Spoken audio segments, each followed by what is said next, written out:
आपण पाहत आहात देऊळगाव राजा लाईव्ह. देऊळगाव राजा कृषी उत्पन्न बाजार समितीच्या सभापती आणि उपसभापती निवडीचा अखेर पडदा पडला आहे. गेल्या अनेक दिवसांपासून तालुक्यात चर्चेचा विषय ठरलेल्या या निवड प्रक्रियेत माजी मंत्री डॉक्टर राजेंद्र शिंगणे यांनी ऐनवेळी टाकलेल्या राजकीय डावामुळे सर्वच राजकीय गणिते कोलमडली. अखेर शंकरराव रामराव शिंगणे यांची सभापतीपदी तर भगवान नंदाजी खरात यांची उपसभापतीपदी सर्वानुमते निवड करण्यात आली. सभापती पदासाठी सुरुवातीपासूनच अनेक इच्छुक मैदानात होते. LM काका शिंगणे, माजी सरपंच भरत पहाड यांच्यासह अनेक नावांची जोरदार चर्चा सुरू होती.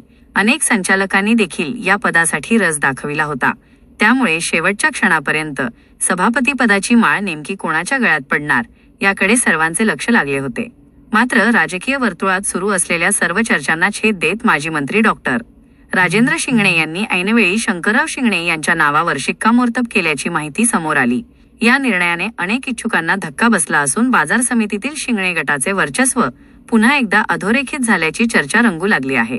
उपसभापती पदासाठी देखील कमालीची चुरस पाहायला मिळाली. गणेश मुक्ताराम डोईफोडे आणि भगवान नंदाजी खरात यांनी अर्ज दाखल केले होते.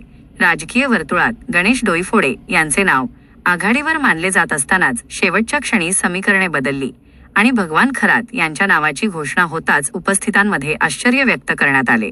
माजी मंत्री डॉक्टर राजेंद्र शिंगणे आणि आमदार मनोज कायंदे यांनी एकमताने नावे जाहीर केल्यानंतर सर्व संचालकांनी या निर्णयाला पाठिंबा दिला. त्यानंतर बाजार समिती परिसरात जल्लोषाचे वातावरण निर्माण झाले. समर्थकांनी घोषणा देत नवनिर्वाचित पदाधिकाऱ्यांचे स्वागत केले. PTC देऊळगाव राजा कृषी उत्पन्न बाजार समितीच्या निवडीत पुन्हा एकदा माजी मंत्री डॉक्टर राजेंद्र शिंगणे यांचे राजकीय वर्चस्व दिसून आले आहे.